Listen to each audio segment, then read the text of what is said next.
On a cold December morning in 1973, Dr. Emily Brock drove away from her clinic in Stockholm and simply vanished. For 21 years, her family searched desperately for answers. Police found no clues. Friends had no explanations. Then, in 1994, divers made a discovery so shocking that even experienced investigators couldn't believe what they saw. What they found underwater would change everything we thought we knew about Emily's disappearance. But the truth was far more disturbing than anyone imagined. Dr. Emily Brock was not just any physician. At 34, she had built a reputation as city's most caring family doctor. Her clinic in central Stockholm buzzed with patients who traveled from across the city just to see her. Children smiled when Emily walked into the room. Adults trusted her completely. She worked long hours, often staying late to comfort worried families. Emily never turned away a patient regardless of their ability to pay. Her colleagues respected her medical knowledge, but it was her kindness that made her truly special. Everyone who knew Emily described her the same way: gentle, dedicated, and reliable. She had never missed a day of work without calling ahead. Emily lived alone in a small apartment near her clinic, spending most evenings reading medical journals or visiting elderly patients who couldn't travel. Her predictable routine made what happened next even more puzzling. December 15th, 1973 started like any other Friday for Emily. She arrived at her clinic at 7 in the morning, greeting her nurse, Astrid Lindgren, with her usual warm smile. The appointment schedule was packed, but Emily moved through her patients with practiced ease.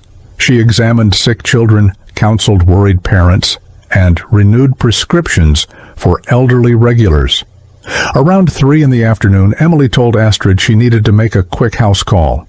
She grabbed her medical bag and car keys, mentioning she would return within an hour to finish paperwork. Astrid watched from the window as Emily climbed into her light blue Volvo 142 and drove north toward the residential district. That brief conversation would haunt Astrid for decades. Emily's voice had sounded normal, perhaps slightly hurried, but nothing seemed wrong. The clinic waited. Patients arrived for late appointments, but Dr. Emily Brock never returned. When Emily failed to return by closing time, Astrid felt a knot forming in her stomach. Emily was never late, never forgot appointments, never left patients waiting. Astrid called Emily's apartment repeatedly, but the phone rang endlessly. She drove to Emily's building and knocked on her door until neighbors complained.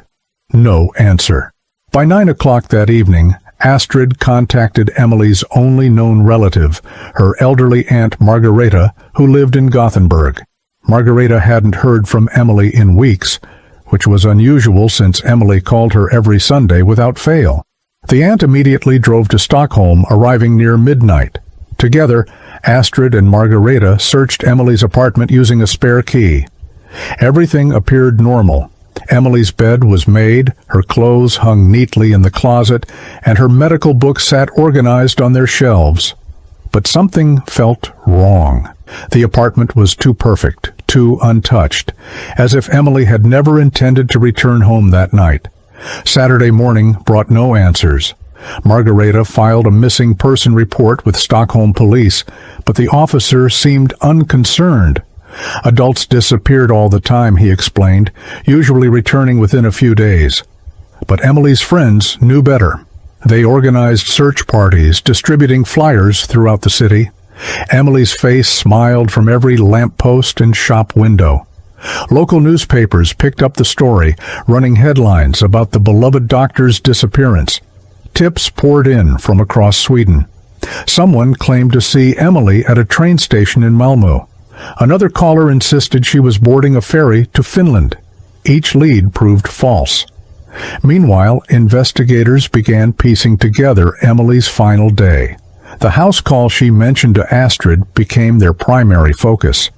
But here's where the story took its first strange turn. No patient had requested a visit that afternoon. Emily's appointment book showed no scheduled house calls. Her regular patients were all accounted for, and none had contacted the clinic requesting emergency care. As police dug deeper into Emily's life, they discovered their perfect doctor was hiding secrets. Bank records revealed Emily had withdrawn large sums of cash over the previous months, depleting her savings account. Her landlord mentioned she had asked about breaking her lease early, though she never followed through. Most puzzling were the mysterious phone calls. Several neighbors reported hearing Emily's phone ring at odd hours throughout November and early December. The calls came late at night or very early in the morning, always brief. Emily would answer quickly, speaking in hushed tones that carried through her thin apartment walls. When neighbors asked about the calls, Emily deflected their questions with nervous laughter. She claimed they were medical emergencies, but something in her manner suggested otherwise. Her once cheerful demeanor had grown strained in the weeks before her disappearance. Colleagues noticed Emily seemed distracted, frequently checking her watch and jumping whenever the clinic phone rang. With each passing day, Emily's disappearance became Sweden's most talked-about mystery. Police expanded their investigation beyond Stockholm, checking hospitals, morgues, and hotels throughout Scandinavia. They questioned Emily's patients, colleagues, and the few people she considered friends. Everyone painted the same picture. Emily was responsible, caring, and absolutely not the type to abandon her life without explanation. The Volvo 142 became the key focus. Police issued nationwide alerts for the light blue sedan with registration number EMB731. Gas stations, toll booths, and parking attendants received Emily's photo and car description. Border guards watched for the vehicle at crossings to Norway, Denmark, and Finland. Yet the car remained invisible, as if it had simply vanished along with its driver. Television news programs featured Emily's story weekly, keeping public interest alive. Psychics called police claiming visions of Emily trapped in various locations, but searches found nothing. Private investigators volunteered their services pro bono, but even they made no progress. By spring 1974, three main theories dominated discussions about Emily's fate. The first suggested she had suffered some kind of mental breakdown and fled to start a new life elsewhere. Supporters pointed to her mysterious phone calls and unusual behavior in the weeks before her disappearance. They believed Emily had carefully planned her exit, withdrawing cash and preparing to abandon her medical practice. The second theory was darker. Someone had kidnapped or murdered Emily. Her predictable routines made her an easy target, and the fake house call suggested she had been lured into a trap. The third possibility seemed most unlikely but couldn't be dismissed. Emily had killed herself.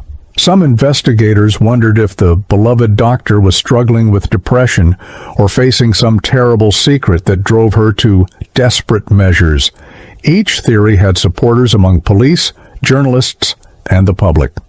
But as months passed without evidence supporting any explanation, Emily's case began to fade from headlines. The official investigation continued, but with decreasing intensity and hope. Years passed, and Stockholm slowly forgot about Dr. Emily Brock. The clinic where she worked hired a replacement physician who gradually won over Emily's former patients. Astrid, the nurse, eventually retired, but never stopped wondering about her colleagues' fate. Aunt Margareta kept Emily's apartment exactly as it was for 3 years before finally packing away her belongings. She placed Emily's medical diploma, photographs, and personal items in storage, unable to throw them away, but unwilling to display constant reminders of her loss. The light blue Volvo was reported stolen from the police database after 7 years of fruitless searching. Insurance companies declared Emily legally dead after the standard waiting period, though no body had ever been found. Her medical license was revoked for abandonment of practice. Gradually, Emily Brock transformed from a missing person into a cold case file gathering dust in police archives. But her story lived on in whispered conversations among those who remembered the doctor who had simply vanished without a trace. On a humid July morning in 1994, recreational diver Lars Eriksson prepared for what should have been a routine dive in Lake Mälaren, about 40 kilometers west of Stockholm. Lars belonged to a diving club that explored Sweden's many lakes during summer months, documenting underwater geology and photographing fish habitats. He had dived this particular section of Mälaren dozens of times over the years, finding it peaceful but unremarkable. The water was typically murky, with visibility limited to just a few meters in most spots. That morning, Lars descended to his usual depth of 15 meters, following the lake's sloping bottom toward deeper water. He was collecting samples of aquatic plant life when his flashlight beam caught something metallic glinting in the sediment. Curious, Lars swam closer and brushed away decades of accumulated mud and algae. What he uncovered made him question his own eyes. Partially buried in the lake bottom sat the rusted remains of a car, its distinctive shape still recognizable despite 2 decades underwater. Lars Eriksson's hands trembled as he cleared more mud from the submerged vehicle. Even through the murky water and layers of rust, he could make out the unmistakable profile of a Volvo sedan from the 1970s. The car sat upright on the lake bottom, as if someone had carefully driven it into the water and parked it there. Aquatic plants had grown through the broken windows, and fish darted in and out of the interior. Lars's excitement quickly turned to unease as he realized he might be looking at evidence of a crime. He photographed the car from multiple angles with his underwater camera, then surfaced to mark the location with a floating buoy. Back on shore, Lars immediately contacted local police, explaining his discovery with barely contained excitement. The dispatcher seemed skeptical at first, but Lars's detailed description and diving credentials convinced her to send investigators. Within hours, police boats surrounded the marked location, and specialized dive teams prepared to examine what would become Sweden's most significant underwater archaeological discovery in decades. Police divers confirmed Lars's discovery within minutes of entering the water. The submerged vehicle was indeed a Volvo 142, and despite significant corrosion, portions of the license plate remained readable. EMB 731. After 21 years of questions and theories, Emily Brock's missing car had been found. The discovery sent shockwaves through Swedish law enforcement. Detective Inspector Gunnar Holmberg, who had worked Emily's original case as a junior officer, was called in to oversee the investigation. Now nearing retirement, Holmberg remembered every detail of the frustrated search from decades earlier. He stood on the police boat, staring down at the water where Emily's car rested, feeling a mixture of vindication and dread. The location made no sense. Lake Mälaren was nowhere near Emily's planned route for any known house call. The lake sat in the opposite direction from her clinic and apartment, accessible only by several kilometers of rural roads that Emily had no reason to travel. Extracting a car from 15 meters of water required careful planning and specialized equipment. Police contracted a marine salvage company experienced in underwater recoveries, knowing that any evidence inside the vehicle had to be preserved. The operation took 3 days to complete, with divers carefully attaching lifting cables to the Volvo's frame without disturbing the interior. Crowds of onlookers gathered along the shoreline, including many retired police officers who had worked Emily's original case. Local news crews set up cameras to broadcast the historic moment live across Sweden.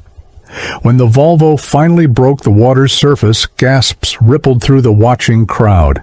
The car had maintained its basic shape, but 21 years underwater had transformed it into a ghostly artifact. Rust covered every surface. Windows were either missing or spiderwebbed with cracks, and aquatic vegetation draped from the door frames like funeral shrouds. As water poured from the interior, investigators prepared for what they might find inside the remarkably preserved time capsule. With the Volvo secured on dry land, forensic specialists began their careful examination. The car's interior had been remarkably protected from the elements by its submersion in the lake's oxygen-poor depths. Emily's medical bag sat on the passenger seat, its leather cracked but contents intact. Prescription bottles, medical instruments, and patient files had survived in plastic protection. The glove compartment yielded Emily's registration papers, insurance documents, and a small notebook filled with patient appointments. But it was what investigators didn't find that proved most significant. There was no sign of Emily Brock herself. No bones, no clothing, no personal effects beyond what would normally remain in her car. The driver's seat showed no evidence of struggle or violence. Everything appeared as if Emily had simply parked the car, stepped out, and walked away. This absence of human remains created more questions than answers. How had the car ended up in the lake without Emily inside it? The discovery that everyone hoped would solve the mystery instead deepened it considerably. Advanced forensic analysis revealed crucial details about the car's underwater journey. Microscopic examination of paint samples and metal corrosion patterns suggested the Volvo had been submerged gradually, not driven off a cliff or pushed from a bridge. Water had entered through open windows and doors, allowing the car to sink slowly and settle gently on the lake bottom.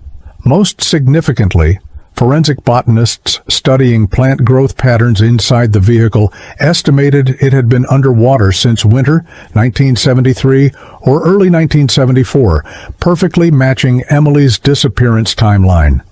The car's engine showed no signs of damage or malfunction, ruling out mechanical failure as a cause for Emily stopping at the lake. Investigators found no suicide note, no evidence of foul play, and no indication that Emily had been forced to drive to this remote location. The car's fuel tank was nearly empty, suggesting Emily had driven a considerable distance before the vehicle ended up in the water.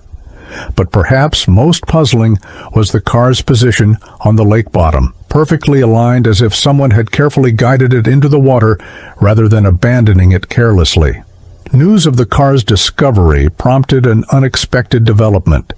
Eric Sundberg, now 73 years old and living in a retirement home near the lake, contacted police with information he had kept secret for over 2 decades. In December 1973, Eric had been a 49-year-old forestry worker who often walked along Lake Malaran shores during his lunch breaks. On December 15th, the same day Emily disappeared, Eric claimed to have seen something unusual while eating his sandwich near the water's edge. A woman matching Emily's description had been standing knee-deep in the lake's frigid water, fully clothed, staring out toward the deeper sections. Eric initially assumed she was a nature enthusiast, or perhaps someone disposing of unwanted items, though the freezing temperature made her behavior seem odd. When he looked again a few minutes later, the woman was gone. Eric admitted he should have reported the sighting when Emily's disappearance became news, but he hadn't connected the two events until seeing television coverage of the car's recovery. Eric Sundberg's testimony provided investigators with their first concrete sighting of Emily after she left her clinic. If his memory was accurate, Emily had reached Lake Malaran by mid-afternoon on December 15th, roughly 2 hours after telling her nurse about a house call. But significant gaps remained in reconstructing Emily's final hours. How had she traveled from central Stockholm to this remote lake 40 kilometers away? Why had she chosen this specific location? Most importantly, if Eric saw her standing in the water alive, what happened to Emily after her car was submerged? Police retraced possible routes from Emily's clinic to the lake, looking for gas stations, shops, or other locations where she might have stopped. They found nothing. No security cameras from 1973 still existed, and no other witnesses came forward despite renewed media appeals. The timeline suggested Emily had driven directly to Lake Malaran, but her motivation remained completely mysterious. Detective Holmberg began to suspect that Emily's disappearance was far more complex than anyone had imagined. Research into Lake Malaran's past revealed disturbing patterns that made investigators reconsider Emily's case. Local historians discovered that the lake had been a site of unexplained disappearances and suicides throughout the 20th century. At least 6 people had vanished near its shores between 1950 and 1973. Their bodies never recovered despite extensive searches. 3 of these cases involved individuals who, like Emily, had left behind cars but no physical remains. Old newspaper archives contained reports of strange lights seen over the lake at night, unusual animal behavior, and folklore about the water's supernatural properties. While investigators dismissed supernatural explanations, the statistical pattern was undeniable. Lake Melleran attracted people in crisis, and many never left alive.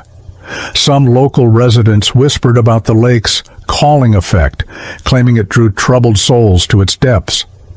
Mental health professionals theorized that isolated bodies of water often became sites of self-destruction for people seeking peaceful endings to their suffering.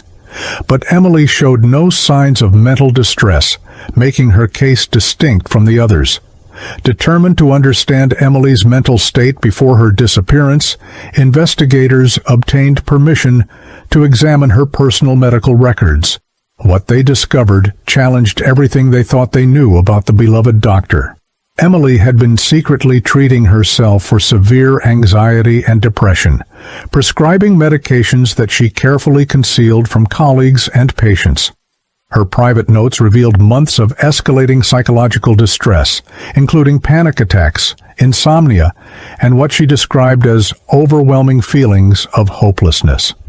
Most shocking was Emily's own diagnosis of herself with what would now be recognized as clinical depression with suicidal ideation.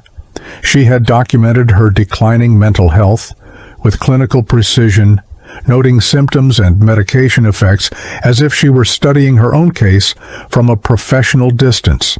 The records painted a portrait of a woman desperately trying to maintain her caring facade while battling internal demons. Emily's perfect exterior had hidden a private struggle that none of her patients or colleagues suspected. Emily's medical records also contained clues about the mysterious late-night phone calls that had puzzled her neighbors. She had been secretly consulting with a psychiatrist in Gothenburg, Dr. Henrik Larsson, who specialized in treating medical professionals suffering from depression and burnout. The calls occurred during Dr.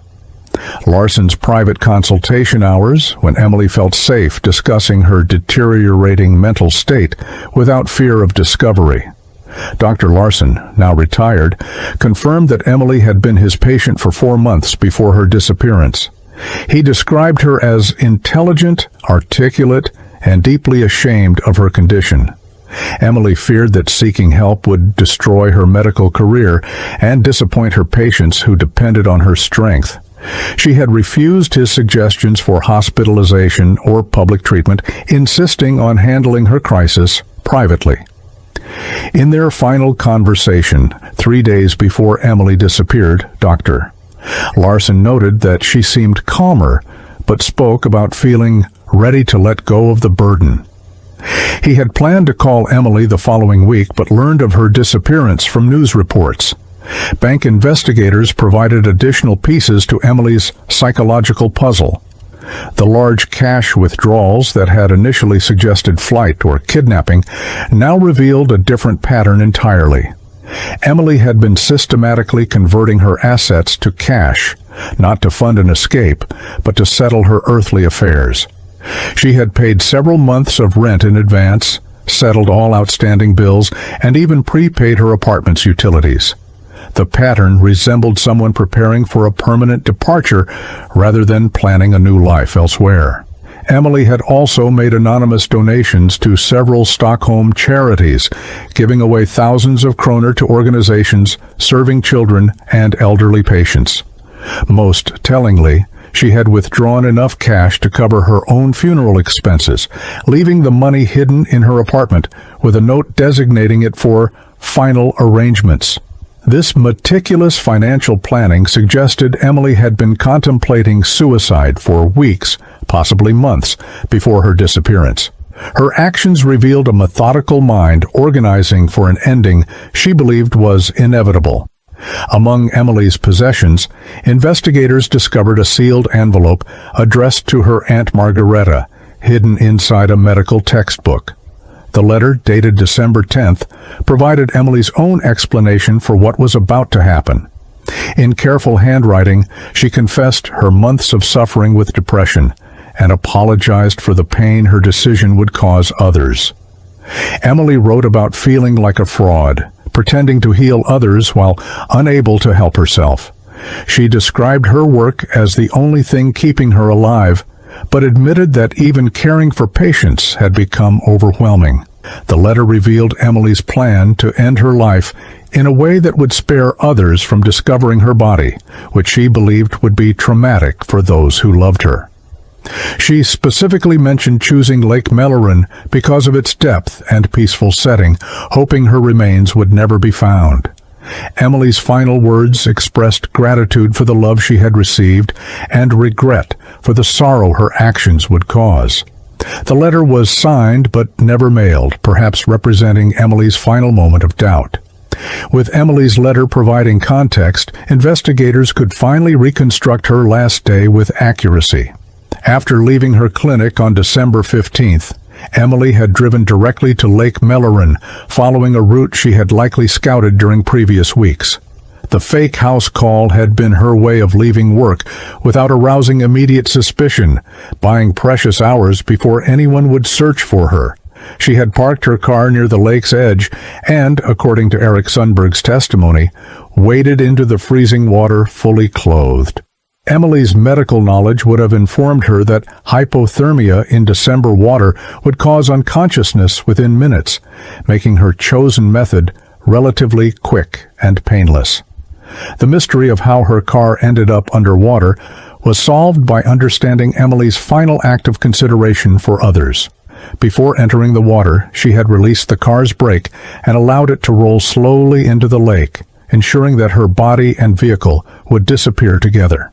This final gesture demonstrated Emily's desire to spare others the trauma of discovering her remains. Emily's careful planning explained why extensive searches had found no trace of her for 21 years. Lake Melleran reaches depths of over 60 meters in some areas, and Emily had chosen a location where the bottom dropped off sharply just beyond where her car was found. Her body would have been carried by underwater currents into the deepest sections of the lake, where the cold, oxygen-poor water could preserve remains indefinitely. The search teams in 1973 had focused on land areas and shallow water near shores, never imagining that Emily had traveled so far from Stockholm, or that she might have deliberately concealed both herself and her car in the lake's depths. Modern sonar equipment could potentially locate Emily's remains, but after more than 2 decades, investigators decided against further searches. Emily had achieved her goal of disappearing completely, and disturbing her final resting place seemed unnecessary given what was now known about her intentions. The lake had kept her secret exactly as she had planned. As investigators prepared to close Emily's case, one more discovery emerged from her apartment. Aunt Margareta, cleaning out Emily's remaining possessions, found a second letter wedged behind a dresser drawer. This letter, addressed to Emily's patients, was dated the same day as her disappearance. In it, Emily apologized for abandoning her medical practice and expressed hope that her patients would understand her decision. She wrote about the privilege of serving as their doctor and thanked them for trusting her with their health and their stories. Emily specifically mentioned several elderly patients by name, asking future caregivers to pay special attention to their needs. The letter revealed Emily's deep sense of responsibility toward those she served, making her decision to leave them behind even more heartbreaking. She concluded by encouraging her patients to continue seeking medical care and to remember that healing comes from within as much as from medicine. This final message to those she had devoted her career to serving provided insight into the conflict between Emily's professional dedication and personal despair. Dr. Magnus Peterson, who had worked alongside Emily at a neighboring clinic, came forward after news of the letters became public. He revealed that Emily had approached him 3 weeks before her disappearance, asking hypothetical questions about physician suicide and depression within the medical community. At the time, Dr. Peterson had dismissed her questions as academic curiosity, perhaps related to a research project or patient case. Looking back, he realized Emily had been reaching out for help in the only way she felt safe. Dr. Peterson blamed himself for not recognizing the signs, explaining that medical professionals often hide their struggles from colleagues who might judge them as weak or unfit to practice. He described a culture within medicine that demanded perfection and discouraged doctors from admitting their own vulnerabilities. Emily's death sparked conversations about mental health support for healthcare workers, leading to new programs designed to help doctors seek treatment without fear of career consequences. Dr. Peterson spent his remaining years advocating for physician mental health awareness, ensuring that Emily's struggle would prevent similar tragedies. Among the most poignant responses to Emily's story came from Maria Olson, who had been 8 years old during her final visit to Emily's clinic. Maria remembered Emily as the kind doctor who made her laugh during vaccination appointments and always carried candy in her coat pocket. Decades later, as an adult with children of her own, Maria was devastated to learn about Emily's secret suffering. She wrote to newspapers describing how Emily's warmth and compassion had shaped her own approach to parenting and her career choice to become a teacher. Maria's letter was one of hundreds from former patients who shared similar memories of Emily's kindness. These testimonials revealed the profound impact Emily had made on countless lives, making her private struggle even more tragic. Many patients wrote about how Emily's care had gotten them through difficult times, never suspecting that their beloved doctor was fighting her own battle. The outpouring of gratitude demonstrated that Emily's legacy lived on in the lives she had touched, even though she had been unable to save herself. Astrid Lindgren, Emily's former nurse, finally broke her decades-long silence about the warning signs she had noticed, but failed to understand. In interviews following the case's resolution, Astrid described subtle changes in Emily's behavior during the months before her disappearance. Emily had begun arriving at work earlier and staying later, as if avoiding time alone at home.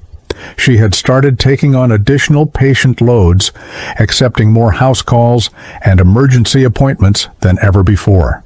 Astrid now recognized these behaviors as Emily's attempt to distract herself from depression through constant work. Most painfully, Astrid remembered Emily's increased physical affection with patients, hugging children longer, and holding elderly patients' hands during routine examinations.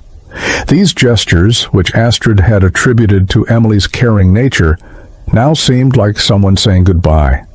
Astrid's testimony helped mental health professionals understand how depression can manifest in high-functioning individuals who maintain their professional responsibilities while privately planning their deaths. Her insights contributed to training programs for healthcare workers to recognize depression in colleagues. Aunt Margareta, now in her 80s, provided the most powerful response to learning the truth about Emily's disappearance. Despite decades of worry and unanswered questions, Margareta expressed forgiveness and understanding for her niece's decision. She explained that Emily had always been sensitive and perfectionist, qualities that made her an excellent doctor, but also vulnerable to overwhelming pressure. Margareta revealed that Emily's parents, both deceased by 1973, had also struggled with depression, suggesting a possible genetic component to Emily's condition. She described Emily's childhood as happy, but marked by intense academic pressure and a need to please everyone around her. Margareta wished Emily had felt safe enough to ask for help, But she understood the stigma surrounding mental health in the 1970s, especially for medical professionals. Her public statements about Emily's death helped reduce shame surrounding physician suicide and encouraged other families to discuss mental health openly. Margareta established a scholarship fund in Emily's name to support medical students studying psychiatry and mental health treatment. Lake Malaren's reputation changed dramatically following Emily's case. Local authorities installed mental health crisis phones along popular walking paths and increased patrol presence during evening hours. Mental health organizations began using Emily's story to educate the public about depression symptoms and the importance of seeking help. The lake, once known primarily for recreation and natural beauty, became a symbol of hidden struggles and the need for community awareness. Ironically, Emily's careful choice of a peaceful final location led to its transformation into a place of hope and intervention. Suicide prevention advocates held annual memorial walks around the lake, combining remembrance of Emily with education about mental health resources. The contrast between the lake's serene appearance and the tragedies it had witnessed became a powerful metaphor for the hidden nature of depression and the importance of looking beyond surface appearances. Emily's story helped save lives by encouraging others to recognize warning signs and seek help before reaching crisis points. Detective Inspector Gunnar Holmberg officially closed Emily Brock's case in late 1994, more than 21 years after it began. The final report concluded that Emily had died by suicide on December 15, 1973, after months of untreated depression. Holmberg, who had devoted significant portions of his career to solving Emily's disappearance, expressed mixed emotions about the case's resolution. While he felt satisfied to finally provide answers to Emily's family and the public, he remained saddened by the tragedy of a brilliant doctor who couldn't heal herself.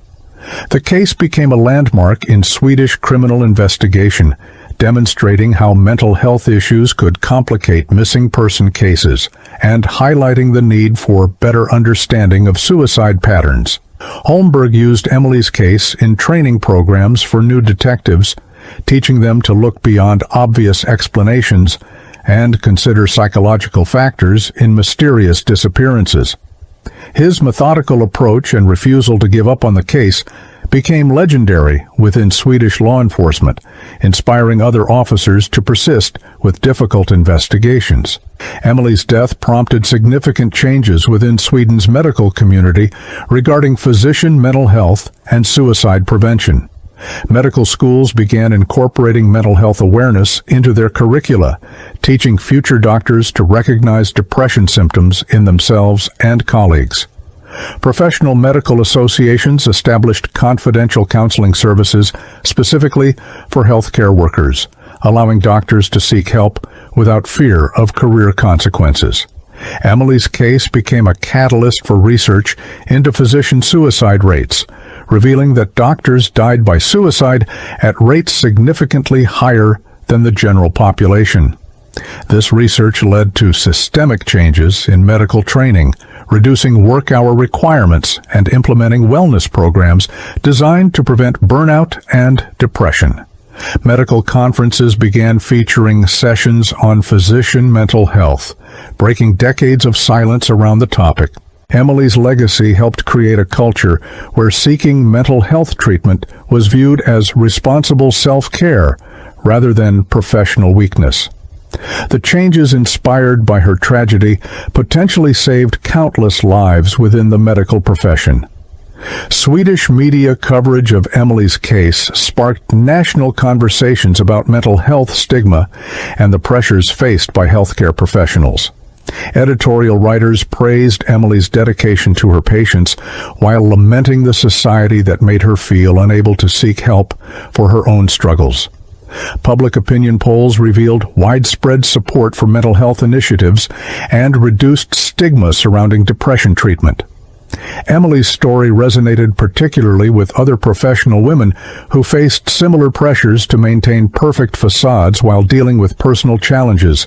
Support groups formed for families affected by professional suicide, providing resources and understanding for those grieving similar losses. The case influenced Swedish mental health policy, leading to increased funding for suicide prevention programs and public awareness campaigns. Emily became an unintended symbol of the hidden costs of societal expectations and the importance of mental health support systems. Her story continued to appear in media discussions about physician wellness and suicide prevention for decades after the case's resolution. Lars Eriksson, the diver who discovered Emily's car, became an advocate for underwater search and recovery operations. His accidental discovery led to systematic searches of other Swedish lakes where missing persons cases remained unsolved.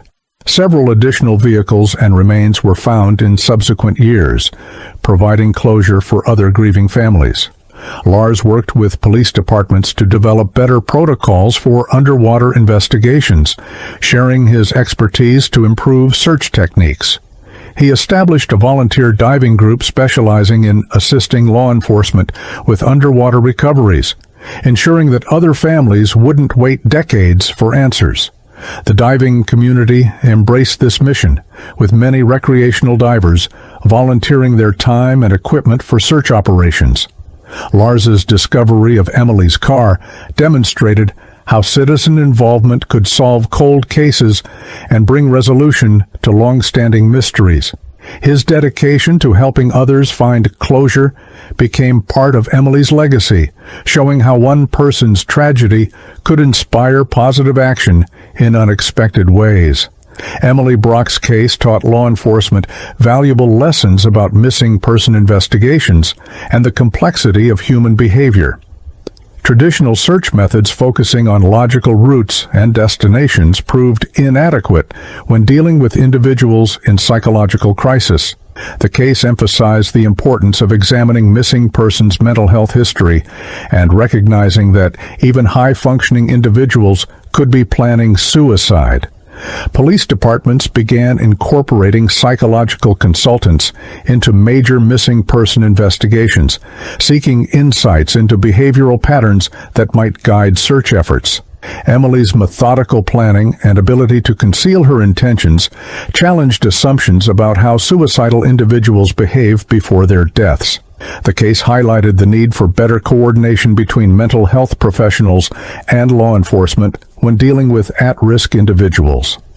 Training programs for police officers began, including modules on recognizing depression symptoms and understanding suicide risk factors.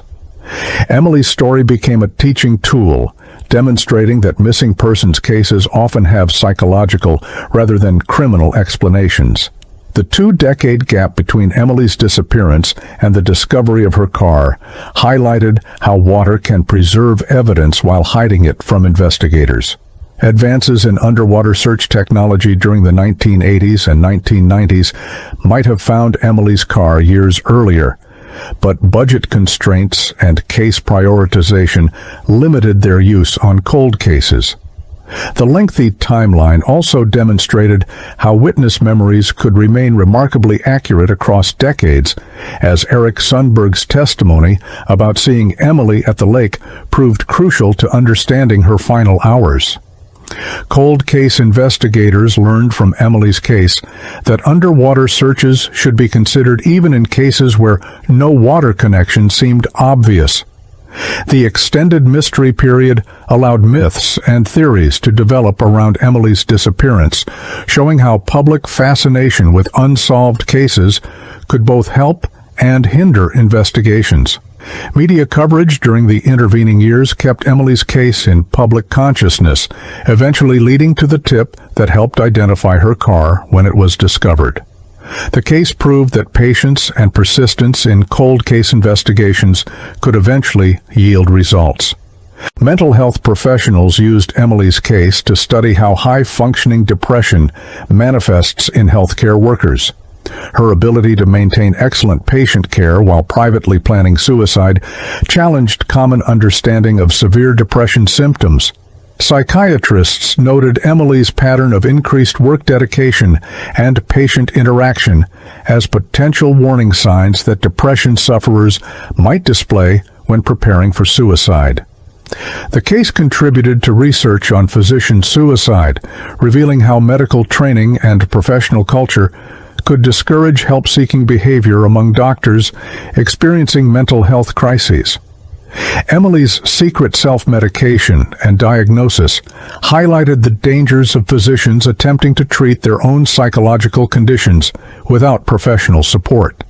Her detailed documentation of her symptoms provided researchers with unusual insight into the progression of untreated depression in a medical professional.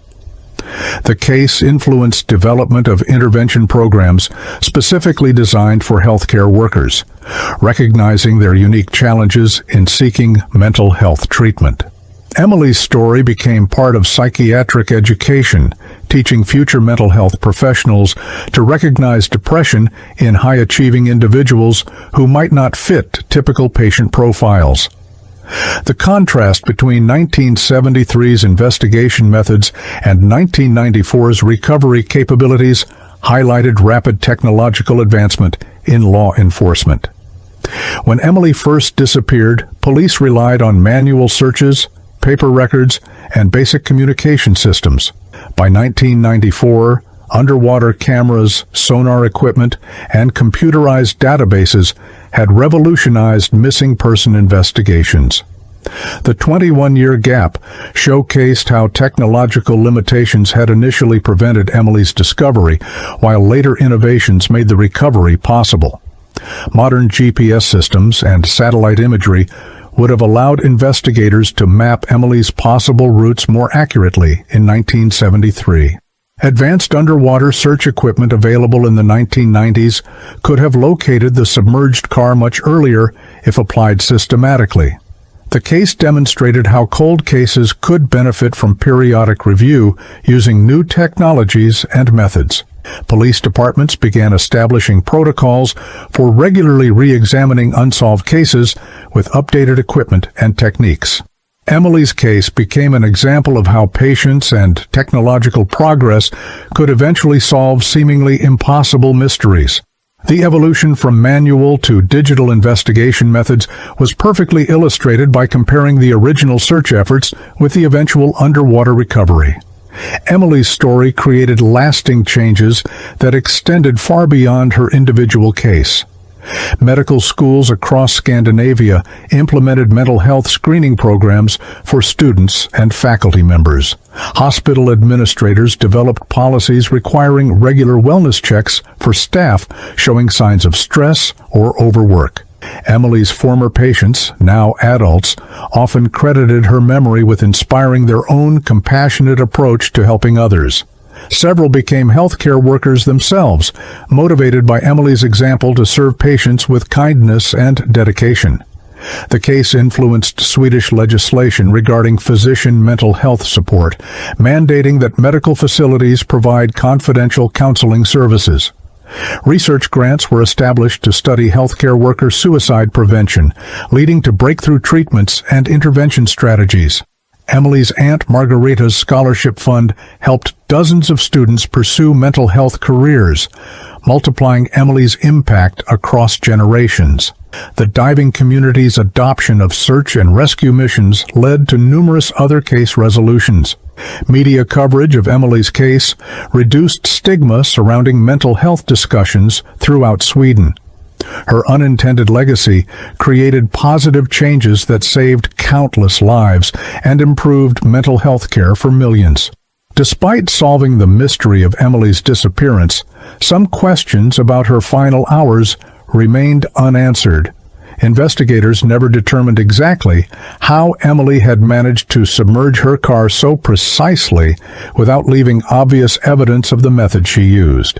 The car's position on the lake bottom suggested careful placement rather than accidental submersion, but the mechanics of Emily's final actions remained unclear. Eric Sundberg's testimony placed Emily at the lake during daylight hours, but the exact timing of her death and the car's submersion couldn't be established definitively. Some investigators wondered if Emily had second thoughts during her final moments, possibly attempting to retrieve something from her car before succumbing to the cold water. The absence of any final note or message at the lake scene left questions about Emily's emotional state during her last hours. Her medical knowledge would have informed her about hypothermia's effects, but whether she experienced fear, peace, or regret remained unknown. These lingering mysteries served as reminders of the private nature of individual suffering and the limits of even thorough investigations. Emily's final thoughts and feelings would remain forever sealed beneath Lake Melloran's dark waters. In 1995, a year after Emily's car was discovered, her former patients and colleagues established a memorial garden at Stockholm's Karolinska Hospital. The small, peaceful space featured native Swedish plants and a simple stone bench with a plaque honoring Emily's dedication to healing others. The memorial became a place for quiet reflection on the challenges faced by healthcare workers and the importance of supporting those who dedicate their lives to caring for others. Medical students often visited the garden during stressful periods, finding inspiration in Emily's memory while learning about the importance of seeking help when needed. The plaque's inscription read simply, "Dr. Emily Brock, who healed others with compassion and reminded us to heal ourselves with understanding." Annual memorial services brought together Emily's former patients, now elderly, who shared stories of how her care had impacted their lives.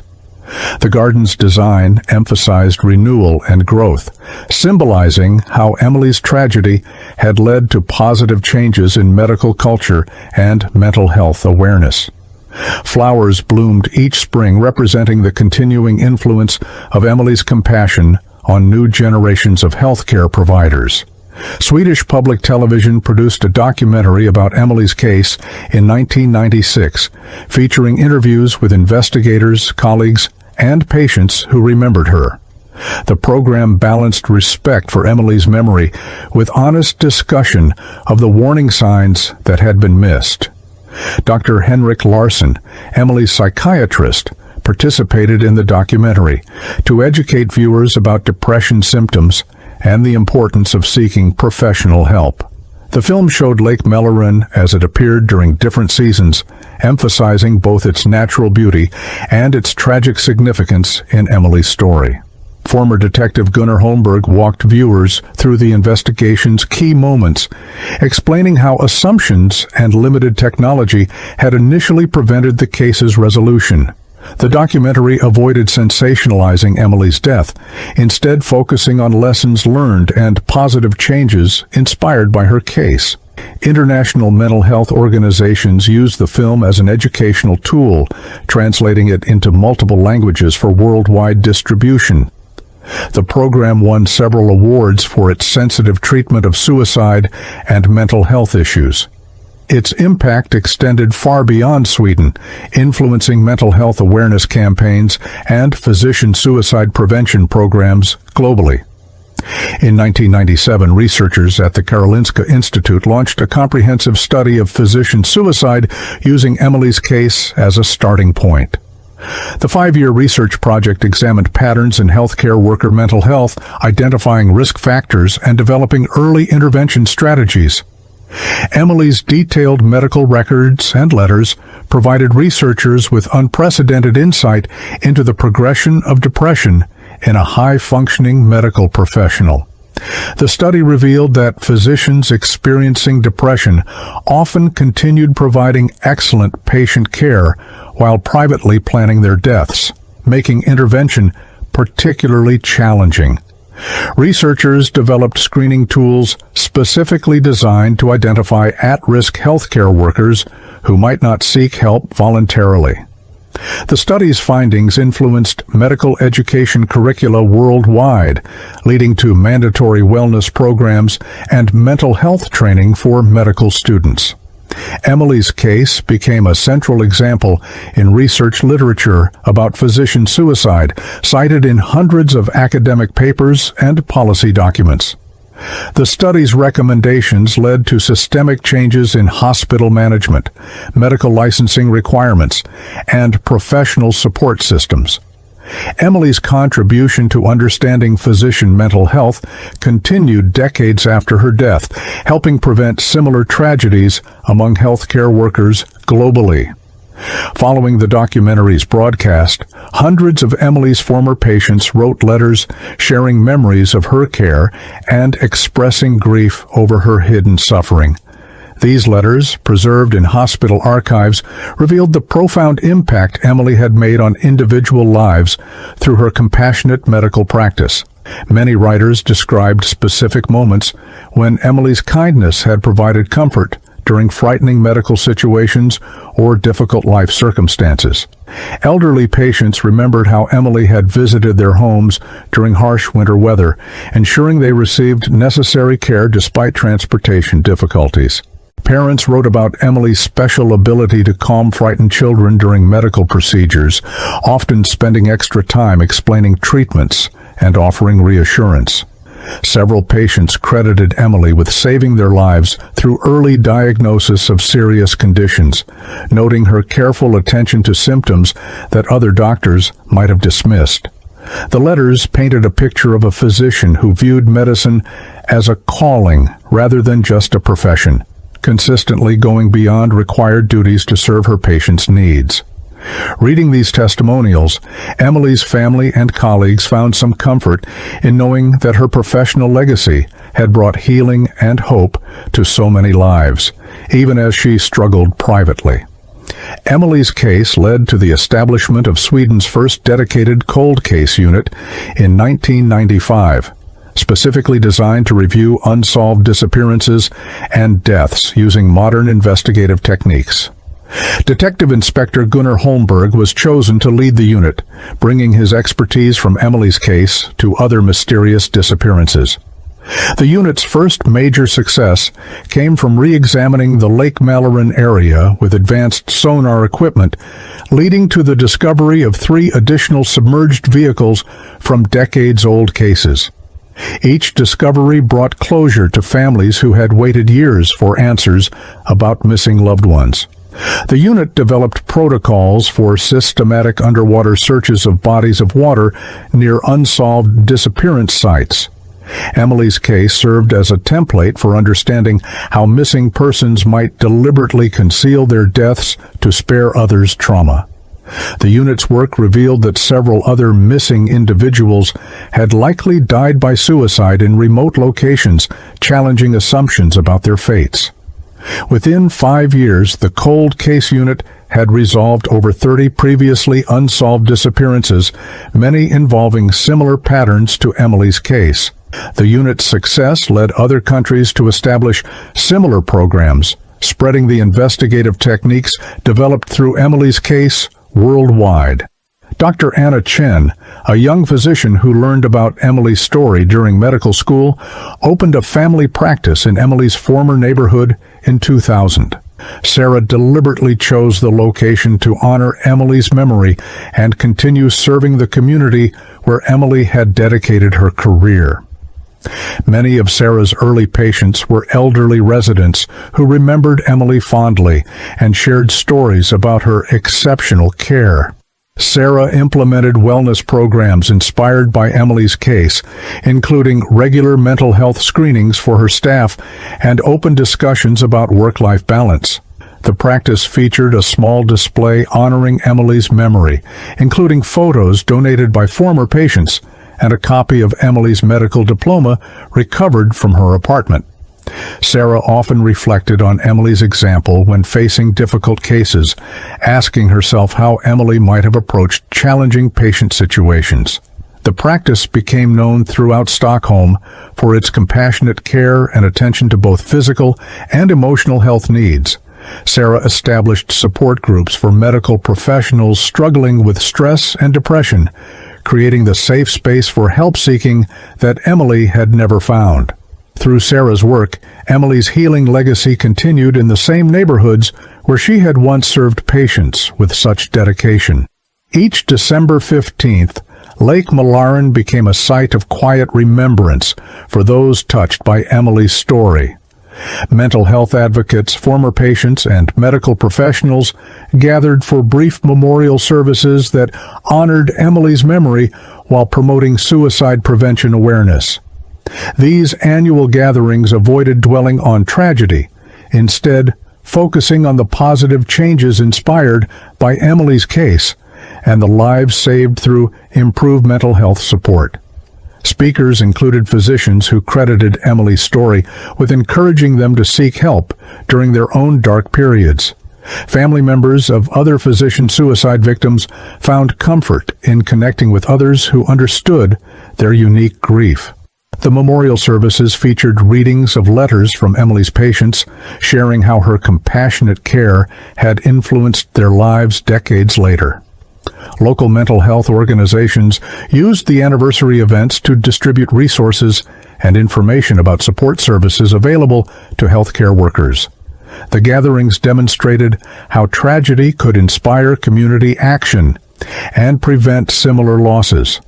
As years passed, the memorials evolved from mourning Emily's death to celebrating her life and the ongoing impact of lessons learned from her case. The December 15th remembrances became symbols of hope and healing rather than just occasions for grief. Emily's story transcended Swedish borders, becoming an international case study in physician mental health and suicide prevention. Medical journals published articles analyzing her case, leading to policy changes in healthcare systems worldwide. The World Health Organization referenced Emily's case in developing guidelines for physician wellness programs and suicide prevention strategies.